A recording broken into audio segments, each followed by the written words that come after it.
warahmatullahi wabarakatuh. Selamat sore anak-anak.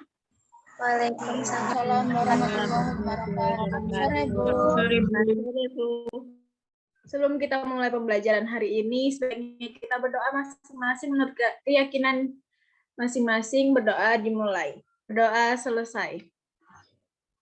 Sebelumnya saya presensi dulu ya. Iya, Bu. Bella Ningtyas. Hadir, Bu. Eka Fatika Sari. Erli Wildania. Saya hadir, Bu. Oh iya. Ya. Fitri Anggun Lestari. Hadir, Bu. Jenny Umro'atur Rosidah. Hadir, Bu. Nadaul. Tidak hadir, Bu. Ya. Rizkia Zaroni Rasik. Hadir, Bu. Sebelum memulai pembelajaran pada sore hari ini, saya akan menyampaikan tujuan pembelajaran pada sore hari ini. Yang pertama yaitu siswa mampu menjelaskan pengertian teks anekdot melalui tayangan video materi yang telah dijelaskan dengan tepat. Yang kedua, siswa mampu menyusun teks anekdot secara berkelompok. Oke, kita masuk ke materinya ya. Ibu akan menayangkan sebuah video, nanti tolong perhatikan dan mungkin bisa dicatat kecil-kecil, nanti saya tanyakan kepada kalian ya. Baik, Bu. Screen saya kelihatan ya? Lihat, Sudah, Bu. Minta tolong diperhatikan ya. Yuk kita bahas materinya. Sahabat pintar, pernah tidak sih mengalami hal lucu atau mendengar cerita lucu dalam kehidupan sehari-hari? Definisi dari teks anekdot adalah teks yang berbentuk cerita yang di dalamnya mengandung humor sekaligus kritik. Karena berisi kritik, anekdot seringkali bersumber dari kisah-kisah faktual dengan tokoh nyata yang terkenal. Anekdot tidak semata-mata menyajikan hal-hal yang lucu, guyonan, ataupun humor. Akan tetapi, terdapat pula tujuan lain di balik cerita lucunya itu, yakni berupa pesan yang diharapkan bisa memberikan pelajaran kepada khalayak. Adapun fungsi dari teks anekdot sama dengan teks-teks cerita lainnya, seperti cerita pendek ataupun novel.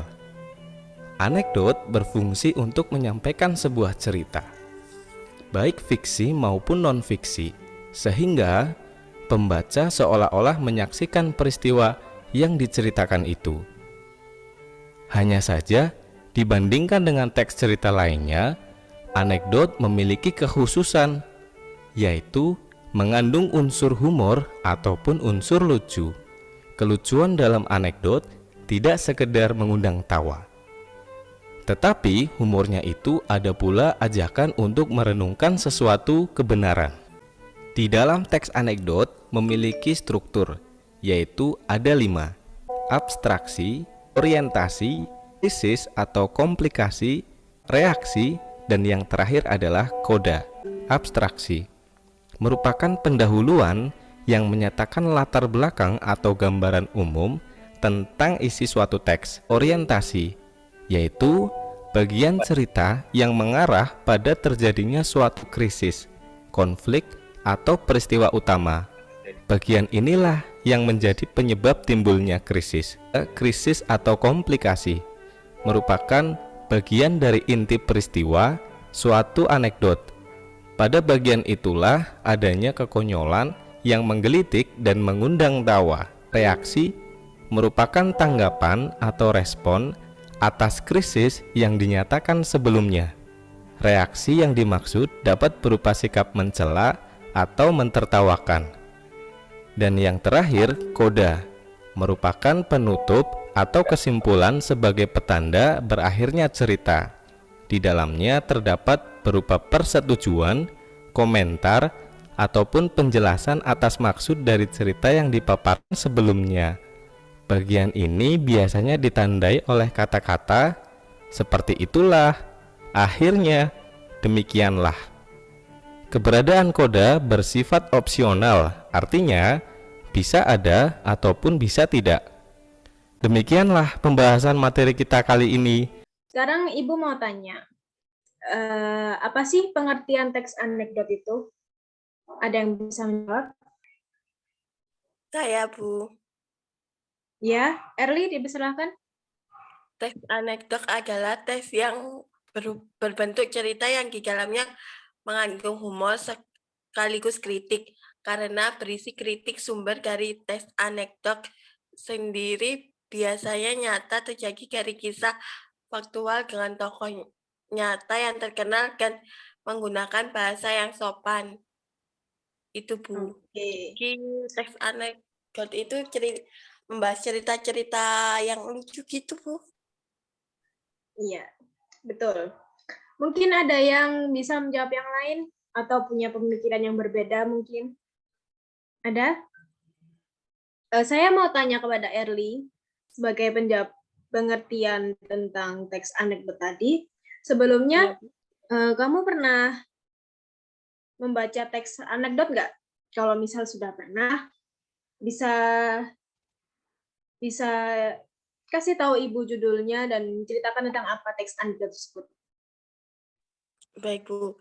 Dulu saya pernah membaca teks anekdot mengenai yang berjudul itu, Bu, membuang presiden. Nah, di dalam teks anekdot tersebut menceritakan tentang seorang presiden Filipina yang mempunyai 3 orang anak. Itu, Bu. Oke. Oke, terima kasih Herli. Sama-sama. Saya akan bertanya lagi kepada yang lain. Mungkin Fitri bisa menjawab ya. Fungsi anekdot itu apa ya, menurut Fitri? Menurut saya fungsi anekdot itu untuk menyampaikan sebuah cerita, baik fiksi atau non-fiksi, sehingga pembaca seolah-olah menyaksikan peristiwa yang diceritakan tersebut. Hanya saja teks anekdot dikemas dengan khusus yang mengandung unsur humor. Dan teks anekdot berfungsi untuk mengajak suatu kebenaran kepada pembaca. Seperti itu. Baik, betul sekali. Terima kasih Fitri. Oke, baik. Saya akan bertanya tentang struktur teks anekdot. Di sini kepada Rizkia ya, yang tampil wajahnya. Struktur teks anekdot kan ada abstraksi, orientasi, krisis atau komplikasi, reaksi, dan terakhir koda. Saya akan bertanya tentang koda itu berisi apa aja ya? Penjelasan atas maksud dari cerita yang dipaparkan. Oke, koda ini bersifat harus ada apa tidak ada ya? Sifat opsional, Bu. Oke, baik. Terima kasih, Rizkia. Salah satu contoh teks anekdot berjudul Becak Dilarang Masuk. Sebentar ya, saya screen sebentar. Saya akan membacakan dulu. Becak Dilarang Masuk. Saat menjadi presiden, Gus Dur pernah bercerita kepada Menteri Pertahanan Mahfud MD tentang orang Madura yang katanya banyak akal dan cerdik. Ceritanya ada seorang tukang becak asal Madura yang pernah dipergoki oleh polisi ketika melanggar rambu becak dilarang masuk. Tukang becak itu masuk ke jalan yang ada rambu gambar becak disilang dengan garis hitam yang berarti jalan itu tidak boleh dimasuki becak. Tidak, Pak, saya tidak bisa baca. Kalau saya bisa membaca, maka saya jadi polisi seperti sampean, bukan jadi tukang becak begini. Jawab si tukang becak sambil cengengesan. Ada yang bisa menjawab apa makna tersirat dari becak dilarang masuk ini? Saya, Bu. Kak Jenny, dipersilakan. Karena minimnya pengetahuan yang didapatkan, maka tukang becak tersebut salah mengartikan gambar yang dimaksud. Sehingga terjadinya kesalahpahaman antar polisi dengan tukang becak. Makna tersirat lainnya yaitu andai saja tukang becak tersebut belajar bersungguh-sungguh, maka ia pasti akan menjadi polisi atau orang sukses lainnya. Oke, terima kasih Jenny atas jawabannya. Oke, kali ini saya akan memberikan tugas kepada kalian secara berkelompok. Untuk teman-teman yang tidak masuk, minta tolong diberitahu ya kelompoknya.